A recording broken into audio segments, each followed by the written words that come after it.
वालेकुम नाज़रीन, मैं हूं लतीफ़ शाहद और आप देख रहे हैं यूनिक इन्फो टीवी। मीडिया पर प्रेस कॉन्फ्रेंसें बहुत ज़ोरों शोर से जारी हैं और एक पार्टी से लोग जो हैं बड़ी तेज़ी से अलहदगी इख्तियार करने के ऐलानात कर रहे हैं। लेकिन इन प्रेस कॉन्फ्रेंसों में एक बात जो बहुत ज़्यादा जिस पर ज़ोर दिया जाता है कि हम पर कोई बैरूनी दबाव नहीं है, हम पर कोई प्रेशर नहीं है। तो हम इस पर कुछ बातें करेंगे कि जैसे ही वो अशख़ास उस पार्टी से अलहदगी का ऐलान करते हैं तो उसके बाद उन पर से तमाम केसेस ख़त्म कर दिए जाते हैं, उन पर से तमाम कार्रवाइयाँ रोक दी जाती हैं, उनके बच्चों को तंग करना बंद कर दिया जाता है, उनके घरों पर छापे मारना बंद कर दिए जाते हैं।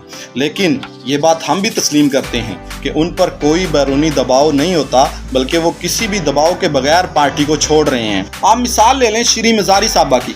4 दफ़ा उनको रिहा किया गया, लेकिन रिहा करने के फ़ौरन बाद फिर से गिरफ्तार किया जाता रहा। उन्होंने जैसे ही पार्टी से लाताल्लुकी का इजहार किया और सियासत को खैर बात कहा, अब उन पर सभी पाबंदियां ख़त्म कर दी जाएंगी। लेकिन ये बात याद रखिएगा कि उन पर कोई भी बैरूनी दबाव नहीं था, उन पर कोई भी बैरूनी प्रेशर नहीं था। वो खुद से पार्टी को और सियासत को खुद से छोड़कर गई हैं।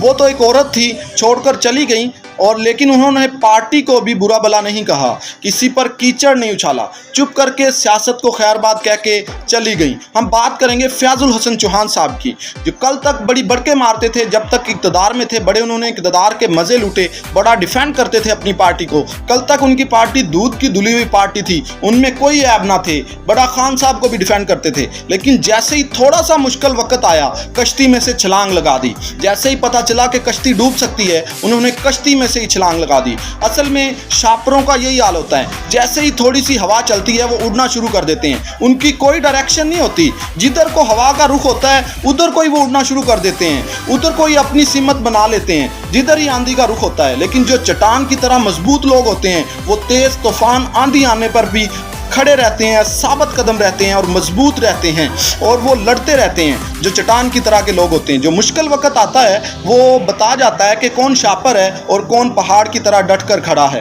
खान साहब भी कहते हैं कि मुश्किल वक्त गुजर जाता है, और खान साहब कहते हैं कि जो अंधेरी रात होती है ना, वो सुबह होने का सबूत देती है। जितनी ज़्यादा अंधेरी रात होती है वो यही बताती है कि सुबह होने वाली है, सुबह तुलू होने वाली है।